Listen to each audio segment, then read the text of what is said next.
नमस्कार दोस्तों, मेरे चैनल में आपका हार्दिक स्वागत है। ज्योतिष विज्ञान सीखने के लिए चैनल को सब्सक्राइब करें और बेल आइकन दबाना ना भूलें। नमस्कार दोस्तों, ज्योतिष विद्या कैसे सीखें भाग 6 में आपका स्वागत है। यदि आप डायरेक्टली इस एपिसोड में आ गए हैं तो आप इसका भाग 5 ज़रूर देख लें, क्योंकि ये भाग 5 का ही पार्ट बी है। आज हम यहाँ जानेंगे कि कोई भी ग्रह हमारी कुंडली में यदि नेगेटिव रिजल्ट दे रहा है, बुरे परिणाम दे रहा है, तो उसको हम पॉजिटिव कैसे करें या उसके बुरे परिणामों को कम कैसे करें। साथ ही कोई ग्रह यदि अच्छे रिजल्ट दे रहा है, पॉजिटिव रिजल्ट दे रहा है, तो उसकी पॉजिटिविटी बढ़ाने के लिए हम क्या करें। तो आइए शुरू करते हैं। सबसे पहले हम बात करेंगे केतु देव की। इस लग्न कुंडली में केतु देव द्वितीय भाव में बैठे हुए हैं, वृश्चिक राशि में।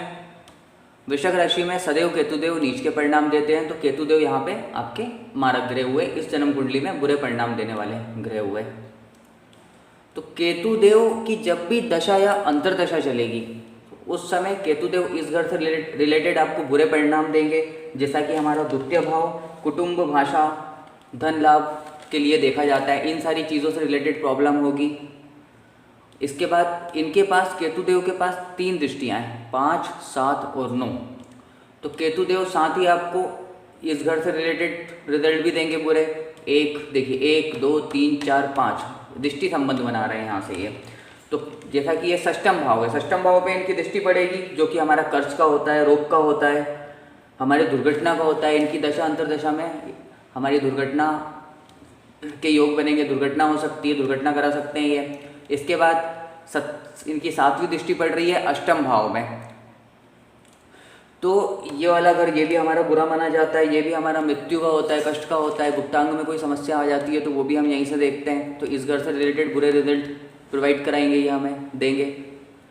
इसके बाद आपका ये वाला घर ना, जो इनकी 9वीं दृष्टि पड़ रही है, वो प्रोफेशन वाले घर में पड़ रही है, 10वें भाव में पड़ रही है, जो कि प्रोफेशन का घर होता है। इनकी जब भी दशा चलेगी या महादशा चलेगी, अंतर्दशा चलेगी या प्रत्यांतर दशा चलेगी, उस समय में जहाँ तक यदि कोई जॉब कर रहा है तो उस जॉब में वो जॉब जाने का खतरा रहेगा। कोई टारगेट बेस्ड जॉब है तो उस समय में टारगेट पूरे नहीं होंगे। कोई बिजनेस करते हैं तो बिजनेस में काफ़ी कमी आ जाएगी।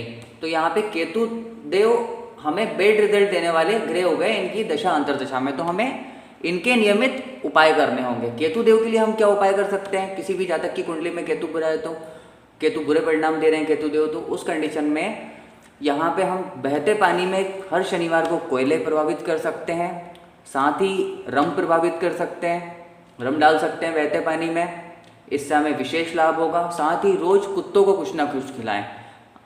आप ये 3 उपाय करेंगे, आपको डे 1 से रिजल्ट मिलना चालू हो जाएंगे। जो भी आपको दिक्कतें हो रही हैं उनमें काफ़ी कमी हो जाएगी। इसके बाद शुक्रदेव आपके तृतीय भाव में बैठे हुए हैं। शुक्रदेव को जो हाउसेज मिले हुए हैं, जो घर मिले हुए हैं, वो द्वितीय भाव मिला हुआ है और सप्तम भाव मिला हुआ है। जैसा कि मैंने पिछली वीडियो में भी बताया था, द्वितीय भाव का मालिक और सप्तम भाव का मालिक यदि लग्नेश का शत्रु है तो वह सदैव मारक होगा, वो सदैव बुरे परिणाम देगा। तो शुक्रदेव भी यहाँ पे बुरे फल देने वाले ग्रह हो गए। तो शुक्रदेव की जब भी दशा अंतर्दशा चलेगी या प्रत्यांतर दशा चलेगी, वो इस घर से रिलेटेड हमको बुरे रिजल्ट देंगे। कोई भी कार्य करेंगे तो उसमें मेहनत बहुत करनी पड़ेगी। छोटे भाई बहन से आपके झगड़े हो सकते हैं, मतभेद हो सकते हैं इनकी दशा अंतर्दशा में। अब शुक्रदेव की दृष्टियाँ कौन कौन सी होती है? तो शुक्रदेव की केवल 7वीं दृष्टि होती है, 1 दृष्टि होती है सिर्फ। तो शुक्रदेव इस घर से, जो कि हमारा भाग्य स्थान है, भाग्य स्थान पे भी इनकी दृष्टि पड़ रही है। देखिए 1, 2, 3, 4, 5, 6, 7, 7वीं दृष्टि इनकी हमारी भाग्य स्थान पे पड़ रही है। तो जब भी इनकी दशा अंतर्दशा चलेगी, किस्मत उस टाइम में साथ नहीं देगी, बहुत ज़्यादा दिक्कतें होंगी। तो इसके साथ ही शुक्रदेव के 2 घर भी हैं। जब भी इनकी दशा अंतर्दशा चलेगी, ये इस घर को भी एक्टिवेट करेंगे, इस घर को भी एक्टिवेट करेंगे। ये दोनों घर अच्छे हैं, ये दोनों भाव अच्छे माने जाते हैं, बट ये इस जन्म कुंडली में बुरे प्रभाव देने वाले ग्रह हैं, तो इसको नेगेटिवली एक्टिवेट करेंगे। जब भी इनकी दशा अंतर्दशा चलेगी, पारिवारिक जीवन यानी अलग घर, जैसा हमारा पत्नी का होता है, बिजनेस पार्टनर का होता है, तो आपका मैरिड लाइफ में आपको प्रॉब्लम्स आएगी इनकी दशा अंतर्दशा में। साथ ही इस घर से रिलेटेड आपको दिक्कतें होंगी, जो कि हमारे कुटुंब का होता है, घर परिवार, कुटुंब, घर परिवार में लड़ाई झगड़े का माहौल हो सकता है। आपकी भाषा बिल्कुल कटु हो सकती है। कोई जो पुरानी संपत्ति है, धन, उससे रिलेटेड दिक्कत हो सकती है आपको। तो यहाँ पे हमें शुक्रदेव के नियमित उपाय करने होंगे। शुक्रदेव के लिए हम क्या उपाय कर सकते हैं? हम शुक्रवार के दिन सफ़ेद शर्ट पहन सकते हैं, साथ में शुक्रवार को रोज़ वाला परफ्यूम लगा सकते हैं। शुक्रवार के दिन ही हमको माता लक्ष्मी की पूजा भी करनी है। माता लक्ष्मी की पूजा करने से शुक्रदेव प्रसन्न होते हैं, उनके बुरे प्रभावों में कमी आती है। साथ ही शुक्रवार और शनिवार दोनों ही दिन हमें पीपल के पेड़ के नीचे दीपक लगाना है। यह कार्य हम करेंगे तो इनसे जो भी बैड रिजल्ट मिलने वाले हैं, जो भी इनकी दशा अंतर्दशा में बुरे रिजल्ट हमको मिल रहे हैं, वो रिजल्ट में कमी हो जाएगी, आपको काफ़ी लाभ होगा। इसके बाद बुध देव तृतीय भाव में बैठे हुए हैं अपनी ही राशि में। बुध देव को यहाँ पे जो घर मिले हुए हैं, एक हाउस मिला हुआ है ज़्यादा मेहनत का, एक हाउस मिला हुआ है आपका कर्ज रोग का। तो दो बुरे घर मिलने के कारण ये इस कुंडली में मारक की ही लिस्ट में आएंगे, परंतु इनकी दशा अंतर्दशा में ये कैसे प्रभाव देंगे। देखिए, कोई भी ग्रह यदि अपनी ही राशि में बैठता है तो वो अपना घर कभी भी गंदा नहीं करता, यानी इस घर से रिलेटेड रिजल्ट, इस घर से रिलेटेड हमें कोई भी बुरे प्रभाव बुध देव के द्वारा नहीं मिलेंगे। इसके बाद बुध देव का एक याला घर भी है, तो ये जो घर है जब भी इनकी दशा अंतर्दशा चलेगी तो ये इस घर को ज़रूर एक्टिवेट कर देंगे। तो इस घर से रिलेटेड जो दिक्कतें होंगी वो हमें 100% होने वाली है। जैसे ये कर्ज का स्थान है, रोग का स्थान है, दुर्घटना हो सकती है इनकी दशा अंतर्दशा में। इसके बाद शुक्र देव की जो, माफ़ी चाहूँगा, बुध देव की जो 7वीं दृष्टि पड़ रही है आपकी, वो पड़ रही है आपकी भाग्य स्थान में। जब भी इनकी दशा अंतर्दशा चलेगी, साथ में भाग्य स्थान के जो मालिक हैं, इस घर के जो मालिक हैं वो है धनु राशि के गुरु बृहस्पति, जो कि बुध देव के मित्र हैं। तो जब भी इनकी दशा अंतर्दशा चलेगी, इस घर से रिलेटेड ये आपको बहुत ज़्यादा बुरे रिजल्ट नहीं देंगे। इवन ये समझ लीजिए आपके भाग्य में थोड़ा साथ ही दे सकते हैं। इस घर से रिलेटेड भी आपको इनसे बुरे रिजल्ट नहीं मिलेंगे, पर इनसे बुरे रिजल्ट आपको मिलेंगे सिर्फ और सिर्फ इस घर से। आपका ये वाला घर आपका भाग्य का होता है, आपके लक में आपका साथ देंगे, पर इस घर से रिलेटेड आपको बुरे रिजल्ट ये इनकी दशा अंतर्दशा और प्रत्यांतर दशा में देने वाले हैं। तो इस कंडीशन में हमें बुध देव के लिए उपाय करना होगा, स्पेशली इस घर के लिए, ताकि कोई दुर्घटना के योग ना बने, कोई रोग के योग ना बने, कर्ज के योग ना बने। तो बुध देव का हम क्या उपाय कर सकते हैं? बुध देव के उपाय के लिए हम बुधवार के दिन गणेश जी की पूजा कर सकते हैं। गणेश जी की पूजा वैसे इनकी दशा अंतर्दशा में आपको प्रतिदिन ही करनी चाहिए। साथ ही हम बुध देव के लिए 4 मुखी रुद्राक्ष धारण कर सकते हैं। 4 मुखी रुद्राक्ष यदि आप धारण करेंगे तो इससे आपको काफ़ी लाभ होगा। इस घर से रिलेटेड जो भी आपके बुरे रिजल्ट मिलने वाले हैं आपको, वो आपको नहीं मिलेंगे। इसके बाद आपके चंद्रदेव देखिए चौथे भाव में बैठे हुए हैं, 4th हाउस में बैठे हुए हैं, चौथे नंबर की राशि में, यानी अपनी ही कर्क राशि में बैठे हुए हैं। अपनी ही राशि में कोई भी ग्रह यदि बैठता है तो उसको स्थान बल मिल जाता है, यानी जो उसके पास शक्ति है वो तो है ही, एक्स्ट्रा पावर उसको मिल जाती है। तो और साथ में चंद्रदेव को यहाँ पे घर भी अच्छा मिला हुआ है, 4th हाउस मिला हुआ है। याला घर आपका माता का होता है, धन संपत्ति का होता है, आपका गाड़ी, वाहन, मकान, लग्जरी का घर होता है ओवरऑल याला। तो जब भी इनकी दशा अंतर्दशा चलेगी, इस घर से रिलेटेड आपको बहुत अच्छे रिजल्ट देने वाले हैं चंद्रदेव। साथ ही इनकी एक दृष्टि है, 7वीं दृष्टि है, यानी कि इस घर पे भी अपना दृष्टि संबंध बनाएंगे। जब भी इनकी दशा अंतर्दशा चलेगी, आपके प्रोफेशन में आपकी तरक्की हो सकती है। आपका जो प्रोफेशन है उसमें आपकी नौकरी चेंज हो सकती है और अच्छी जगह लग सकती है। कोई बिजनेस कर रहे हैं तो बिजनेस में बढ़ोतरी हो सकती है। साथ में इनकी दशा अंतर्दशा में ये आपको गाड़ी, वाहन, इन सारी चीज़ों के सुखों का भी योग दिलाने वाले हैं। अब चंद्रदेव का मान लो कि यहाँ पे सारी स्थिति अच्छी बन रही है, पर चंद्रदेव की डिग्री जो है वो आपकी वो 0 से 1 के बीच में है या 28 से 30 के बीच में है। तो इसका मतलब है कि इनकी जब भी दशा अंतर्दशा आएगी तो इनके पास बल ही नहीं रहेगा, इनके पास ताकत ही नहीं रहेगी कि आपको कोई भी अच्छा रिजल्ट दे पाएँ या आपको कोई भी बुरा रिजल्ट दे पाएँ। तो इसलिए यहाँ पे हम चंद्रदेव का रत्न मोती धारण कर सकते हैं। देखिए, कोई भी रत्न होता है, रत्न का सिंपल सा काम क्या होता है कि वो किसी भी ग्रह की डिग्री बढ़ा देता है। जैसे चंद्रदेव की 2 डिग्री है तो उसकी डिग्री बढ़ा देगा। अब ऐसे ही यहाँ पे जैसे इसके पहले हमने बुध देव का, शुक्र देव के बारे में जिक्र किया था। शुक्र देव हमारी कुंडली में मारक ग्रह की लिस्ट में आ रहे हैं। कोई भी यदि ग्रह हमारी कुंडली में यदि नेगेटिव ग्रह दे रहा है, नेगेटिव असर दे रहा है, तो उसका रत्न हमें कभी गलती से भी नहीं पहनना है। उसका रत्न हम पहनेंगे तो जो पॉजिटिव, माफ कीजिएगा, नेगेटिव रिजल्ट जो हमको दे रहा है वो और ज़्यादा बढ़ जाएंगे, वो और ज़्यादा बुरे परिणाम देने लगेगा। हमेशा जो कुंडली में आपका पॉजिटिव ग्रह है उसी के रत्न पहना जाता है। यहाँ पे 1 से लेके 7 तक की भी यदि चंद्रदेव की किसी जातक की कुंडली में यह स्थिति बन रही है और 1 से लेके 7 तक की डिग्री भी है चंद्रदेव की, तो उसका रत्न जरूर पहनना चाहिए। इसके बाद सूर्यदेव, सूर्यदेव अपनी ही राशि में बैठे हुए हैं। जैसा कि मैंने यहाँ बताया था, अपनी ही राशि में कोई भी ग्रह बैठता है तो उसको स्थान बल मिल जाता है। तो ऐसे जातक की का भाग्य उदय होगा उसकी पहली संतान के बाद। संतान से काफ़ी सुख मिलेगा उसको, पढ़ाई लिखाई भी बहुत अच्छी रहेगी ऐसे जातक की। सूर्य देव होते हैं हमारे सरकारी नौकरी के कारक। गवर्नमेंट जॉब के लिए भी ट्राई कर सकता है, गवर्नमेंट जॉब में भी सहायता करेंगे सूर्यदेव। यहाँ पे सूर्यदेव की साथ में यहाँ पे दृष्टि पड़ रही है, सूर्यदेव की आपकी 7वीं दृष्टि। तो देखिए 1 2 3 4 5 6 7, तो सूर्यदेव आपके आय के स्थान पे भी दृष्टि डालेंगे। जब भी इनकी दशा अंतरदशा चलेगी आपकी आय भी बढ़ेगी और इस घर से रिलेटेड भी, जो कि लव अफेयर का होता है, आपका स्टडी का होता है, संतान का होता है, इस घर से रिलेटेड भी ये पॉजिटिव रिजल्ट देंगे, इस घर से रिलेटेड भी ये पॉजिटिव रिजल्ट देंगे। सूर्य देव का भी रत्न धारण कर सकते हैं यदि 1 से 7 के बीच में इनकी डिग्री है, या फिर इनकी 24 से 30 के बीच में डिग्री है, यदि यह स्थिति किसी जातक की कुंडली में बन रही है तो। इसके बाद राहुदेव, राहुदेव भी इस जन्म कुंडली में मारक ग्रह की लिस्ट में है, क्योंकि ये 8वें नंबर की राशि में बैठे हैं, वृश्चिक लग्न की राशि में बैठे हुए हैं। वृश्चिक लग्न में देखिए सदैव नीच के परिणाम देते हैं आपके राहुदेव। तो राहुदेव की जब भी दशा अंतरदशा चलेगी ये इस घर से रिलेटेड हमको बुरे रिजल्ट देने वाले हैं, जो कि जहाँ से हम गुप्तांग की समस्या देखते हैं, कष्ट की समस्या देखते हैं, मृत्यु देखते हैं हम यहाँ से। इसके बाद इनकी दृष्टियाँ, राहुदेव की दृष्टियाँ जो हैं वो भी आपकी 5वीं 7वीं 9वीं है। तो देखिए 1 2 3 4 5, ये वाला घर 12th हाउस भी आपका बुरा माना जाता है। जेल की यात्रा का घर ये होता है, जेल की यात्रा हम यहीं से देखते हैं। इसके बाद आपका कर्ज का स्थान भी ये होता है, यहाँ माफ़ कीजिएगा, खर्चे का स्थान भी यही होता है, खर्चा भी हम यहाँ से देखते हैं। तो इस घर से रिलेटेड बुरे रिजल्ट ये देंगे। इसके बाद आपको इस घर से रिलेटेड बुरे रिजल्ट देंगे क्योंकि इनकी 7वीं दृष्टि यहाँ पे पड़ रही है, जो कि कुटुंब भाषा का घर होता है, धन लाभ का घर होता है।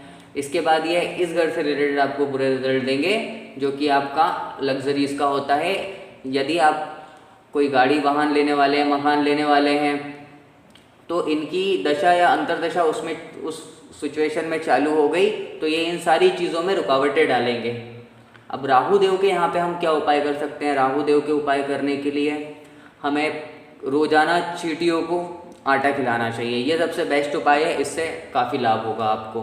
साथ ही हम यदि शिवजी को रोज़ जल चढ़ाते हैं तो इससे आपके शनिदेव, केतुदेव और राहुदेव तीनों कंट्रोल होते हैं, तीनों पॉजिटिव रिजल्ट देते हैं। मीन्स यदि पॉजिटिव दे रहे हैं तो और पॉजिटिव देंगे, नेगेटिव दे रहे हैं तो नेगेटिव देना बंद कर देंगे। इसके बाद आप मंगल देव, मंगल देव स्वयं लग्नेश हैं, कुंडली में योग कारक ग्रह हैं, एक घर इनको बुरा मिला हुआ है, परंतु स्वयं लग्नेश के होने के कारण, साथ में उच्च की राशि में बैठने के कारण, देखिए 10वें नंबर की राशि में मंगल देव सदैव उच्च के परिणाम देते हैं, अच्छे परिणाम देते हैं। तो मंगल देव यहाँ पे जब भी इनकी दशा अंतरदशा चलेगी, सबसे पहले आपका लग्न मजबूत होगा। लग्न मतलब आपका पूरा शरीर, शारीरिक रूप से यदि कोई कष्ट है तो वो दूर हो जाएगा। एक अलग ही ऐसा जातक अपने शरीर के अंदर एक अलग ही बल महसूस करेगा इनकी दशा अंतरदशा में। साथ में इस घर से रिलेटेड आपको पॉजिटिव रिजल्ट देंगे। इस घर में जो कि प्रोफेशन का होता है, कोई जॉब कर रहे हैं तो उसमें तरक्की हो जाएगी, बिजनेस कर रहे हैं तो बिजनेस में बढ़ोतरी होगी। साथ में मंगल देव के पास जो दृष्टियाँ हैं आपकी वो 3 है, 4 7 और 8। देखिए अब मंगल देव यहाँ बैठ के, एक तो आपकी देखिए 1 2 3 4, चौथी दृष्टि इनकी लग्न पे ही पड़ रही है। तो इस घर से रिलेटेड अगर इनकी चौथी दृष्टि यहाँ नहीं भी पड़ रही होती तो भी 1 नंबर हाउस इन्हीं का है, तो भी इस घर को ये एक्टिवेट करते हैं, पर यहाँ पे ये दृष्टि संबंध भी बना रहे हैं, तो इस घर से रिलेटेड पूरे पॉजिटिव रिजल्ट ये देंगे। इसके बाद इनकी जो दूसरी दृष्टि है वो है 7वीं, यानी जो कि आपका इनकी जब भी दशा अंतरदशा चलेगी ये गाड़ी वाहन मकान का आपके योग बनाएंगे। लग्जरीज में आपकी बढ़ोतरी करेंगे। इसके बाद 7 के बाद इनकी एक 8वीं दृष्टि और होती है, यानी कि ये वाली। जब भी इनकी दशा अंतर्दशा चलेगी आपको लव अफेयर, पढ़ाई, आपकी स्टडी, आपकी संतान, इन सारी चीज़ों से रिलेटेड बेनिफिट्स भी आपको होने वाले हैं। इसके बाद आपके गुरुदेव, देवगुरु बृहस्पति 10वें नंबर की राशि में बैठे हुए हैं। इनको यहाँ पे 2 घरों का माल, देवगुरु बृहस्पति के पास 2 राशियाँ हैं, 2 राशियों के स्वामी हैं ये। एक इनको भाग्य स्थान मिला हुआ है, दूसरा इनको बुरा घर मिला हुआ है। साथ में ये 10वें नंबर की राशि में बैठे हुए हैं देवगुरु बृहस्पति। देखिए, गुरु बृहस्पति 10वें नंबर की राशि में सदैव नीच के परिणाम देते हैं। तो जब भी देवगुरु बृहस्पति की यहाँ पे दशा अंतर्दशा चलेगी तो वो सबसे पहले तो भाग्योदय होने में दिक्कत करेंगे, लक उस टाइम में आपका साथ नहीं देगा, प्रोफेशन में प्रॉब्लम क्रिएट करेंगे। साथ ही इनके पास भी 3 दृष्टियाँ हैं, 5, 7, 9। तो यहाँ से आपकी 5वीं दृष्टि, देखिए 1, 2, 3, 4, 5, 5वीं दृष्टि। 5वीं दृष्टि इनकी जो पड़ रही है वो कुटुंब, भाषा के हाउस में पड़ रही है, धन लाभ के घर में पड़ रही है। इस घर से रिलेटेड बुरे रिजल्ट देंगे ये। इसके बाद 7वीं दृष्टि इनकी पड़ रही है आपकी कुछ वही सेम चीज़ जो मैंने राहु देव में बताई थी। आप यदि कुछ भी लेने जा रहे हैं या कुछ भी नया करने की सोच रहे हैं, कोई मकान का सौदा पक्का होने वाला है, लेने वाले हैं, तो इन सारी चीज़ों में आपको दिक्कत होगी, इन सब में विघ्न डालेंगे। इसके बाद इनकी एक दृष्टि 9th होती है, 9वीं दृष्टि। 9वीं दृष्टि इनके याले हाउस पे पड़ रही है। तो जब भी इनकी दशा अंतर्दशा चलेगी इस घर से रिलेटेड ये बुरे रिजल्ट देंगे। वैसे देवगुरु बृहस्पति जो है वो एक सौम्य ग्रह की लिस्ट में आते हैं, सौम्य ग्रह हैं। तो इनके यदि दृष्टि किसी बुरे घर में भी पड़ती है तो बुरा तो होता है उस टाइम में, पर ये इतने ज़्यादा बुरे परिणाम नहीं देते हैं यदि हम कंपेयर करें किसी भी पापी ग्रह से। जैसे कि शनि, राहु, केतु, ये हमारे पापी ग्रह की लिस्ट में आते हैं। तो इनसे के कंपैरिजन में कम ही बुरे रिजल्ट मिलते हैं, पर इनकी दशा अंतर्दशा में दिक्कत तो रहेगी। किसी भी जातक की कुंडली में गुरु बिगड़ा हुआ है, देखिए गुरु बृहस्पति के पास बहुत सारे डिपार्टमेंट है, और एक गुरु बृहस्पति एक ऐसे ग्रह हैं, यदि सिर्फ कुंडली में गुरु बृहस्पति अच्छी कंडीशन में और बाकी सारे ग्रह अस्त व्यस्त हो तो पूरी कुंडली को निकाल ले आने की शक्ति होती है उनमें, क्योंकि इनके पास डिपार्टमेंट बहुत सारे हैं। गुरु मतलब ज्ञान। तो यदि किसी जातक की कुंडली में यह स्थिति बन रही है तो उसको 5 मुखी रुद्राक्ष अवश्य ही धारण करना चाहिए, उसके लिए अति मंगलकारक होगा। इसके बाद आपके शनिदेव यहाँ 10वें और 11वें घर के मालिक हैं। दोनों घर इनको दोनों डिपार्टमेंट अच्छा मिले हुए हैं, एक प्रोफेशन का, एक आय का मिला हुआ है, परंतु इनकी सिटिंग हो गई है बुरे घर में, 12वें नंबर की राशि में हो गई, जो कि जिसके स्वामी होते हैं गुरु बृहस्पति इनके शत्रु ग्रह हैं, देख लीजिए। तो गुरु बृहस्पति इनके शत्रु ग्रह हैं, तो ये आ गए हमारी मारक की लिस्ट में। जब भी इनकी दशा अंतर्दशा चलेगी इस घर से बुरे रिलेटेड हमको बुरे रिजल्ट देंगे। साथ में शनिदेव की 3 दृष्टि होती है, 3री, 7वीं और 10वीं। देखिए 1, 2, 3 इस घर से रिलेटेड हमको बुरे रिजल्ट देंगे। उसके बाद इस घर से रिलेटेड हमको बुरे रिजल्ट देंगे। इनकी जब भी दशा अंतर्दशा चलेगी बहुत ज़्यादा खतरा रहेगा कोई भी दुर्घटना होने का। तो इनके यदि ऐसी स्थिति किसी जातक की कुंडली में मिल रही है तो उसको निश्चित रूप से उपाय कर लेना चाहिए इनकी दशा अंतर्दशा में, नहीं तो कोई ना कोई दुर्घटना होना तैर रहता ही है। उसके बाद एक इस घर से रिलेटेड कोई रोग हो सकता है, गुप्तांग में कोई समस्या हो सकती है। तो यहाँ पे शनिदेव के हम क्या क्या उपाय कर सकते हैं। शनिदेव के उपाय करने के लिए हम शनिवार के दिन शनि मंदिर जा सकते हैं। शनि मंदिर जाएं, शनिदेव को तेल चढ़ाएं। आप तेल का दान करें। तेल का दान करें का मतलब कोई भी शनि मंदिर आप जाते हैं वहाँ पे आपको बाहर बैठे हुए काफ़ी सारे भिखारी मिल जाएंगे, उनको आप समोसे ले जाएं या इमरती ले जाएं, कुछ भी तेल से बना हुआ सामान ले जाएं, उसके बाद उनको खिला दें। तो ये आपका तेल का दान हो गया, इससे आपको विशेष लाभ होगा। शनिवार के दिन पीपल के पेड़ के नीचे आप दीपक जलाएं। साथ ही शनिवार के दिन काले वस्त्रों का दान करें, इससे शनिदेव से आपको कोई भी दिक्कत हो रही है तो उसमें तुरंत 1 दिन 2 दिन में आपको रिजल्ट मिलने लगेंगे, फ़ायदा मिलने लगेगा। आशा करता हूँ ये कंसेप्ट आपको पूरा समझ में आया होगा। यदि ये पूरा कंसेप्ट आपको अच्छे से समझ में आया और वीडियो आपको पसंद आई हो, चैनल को सब्सक्राइब करें, वीडियो को लाइक करें, शेयर करें, साथ ही अपने फ्रेंड्स में भी सर्कुलेट करें। क्योंकि आप यदि किसी को सर्कुलेट करते हो और आपके माध्यम से किसी का कोई काम बन जाता है या किसी का कुछ भला हो जाता है तो उसका कुछ श्रेय फल आपको भी प्राप्त होता है। क्योंकि कभी भी हमारे माध्यम से यदि किसी का अच्छा हो रहा है तो उसमें हमें उसके कभी भी बुरे परिणाम नहीं मिलते, कहीं ना कहीं उसके अच्छे परिणाम ही मिलते हैं। तो वीडियो को लाइक करें, शेयर करें, सब्सक्राइब करें। धन्यवाद।